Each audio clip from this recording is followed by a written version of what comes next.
Hi, I'm Underbelly, and you suck at mixing.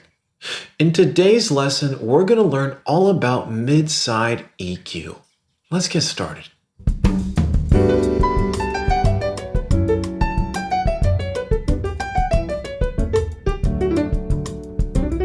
Okay, so check it. Now, many of you watching this have probably realized by now that this whole music thing just isn't for you. And that's okay. I mean, there's plenty of other things that you could be doing with your life. For example, you could take up pottery, or knitting, or botany. And what better place to learn these valuable skills than Skillshare.com? It's an online learning community with thousands of classes in all sorts of different subjects. For example, you could learn how to master Illustrator, or get started with email marketing, or learn how to mix music. Well, we kind of already tried that one, didn't really work out for you, but check this out. Look at all the classes they have on crafts. Oh, look at this.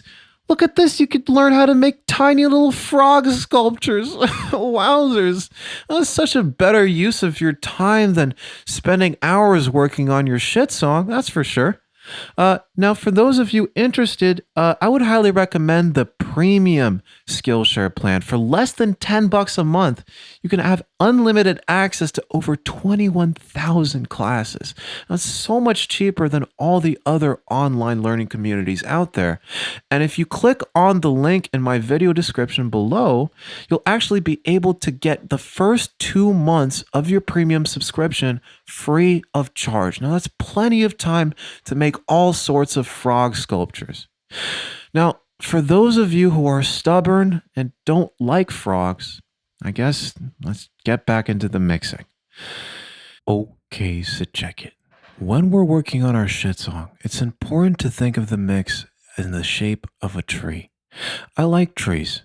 Trees have very strong, centrally placed trunks, something that I didn't have in my childhood. And as we work our way up the tree, they get nice and wide. They expand out into branches, leaves, and all sorts of woodland creatures. Now, the elements at the bottom of the tree in this case are our kick drum and our bass, those low frequency elements. Generally, we want to make those elements as mono as possible because they just won't get represented in the club or funeral home if they're super wide. One way to kind of check out the stereo mix of our low end elements is to actually place a utility on our tracks and right click on that knob that says, usually it's width. We can actually change that to mid side mode. So what that shows us are the frequencies that are in the middle, meaning the frequencies that are identical on the left and right channels, versus the frequencies that are on the side. Those frequencies are out of phase and sound really, really wide and weird. So take this bass, nice and big and beautiful, and we actually can listen to just the mid frequencies, which sound like this, quite mono, and also the frequencies on the sides. Now, these are the ones that are problematic because they're super duper wide and then just don't get represented in the club and actually muddy up our mix. So one way we can take those out is by using a mid-side EQ. The way we do that is just take the regular old EQ8, change the mode to mid-side, and wowzers. Now we're able to EQ the frequencies in the middle and the side separately. So let's actually leave the middle alone for now. Let's get to the side and take out those frequencies that are plaguing the left and right sides of the trunk. We're just removing the fungus that's been growing there. And we can actually listen to the frequencies on the side where we're cutting right there. So that's super wide, bassy stuff we want to kind of tame.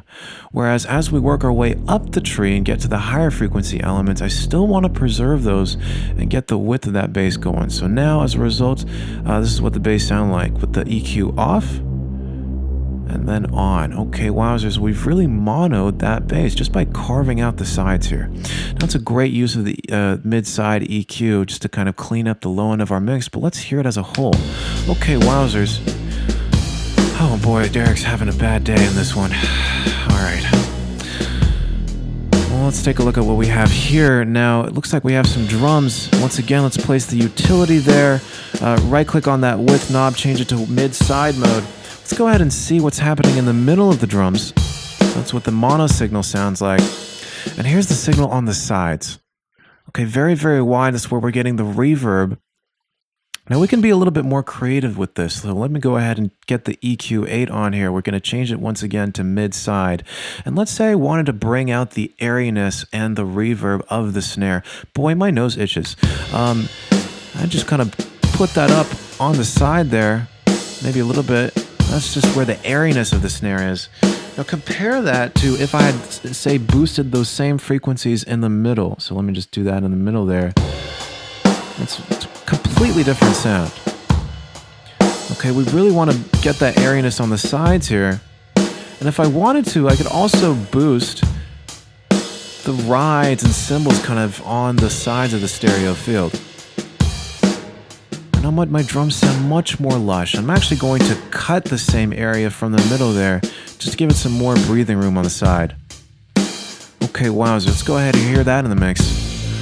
Oh boy, about to cream myself. Okay, alright. Okay, so check it. In today's lesson, we learned all about mid-side EQ.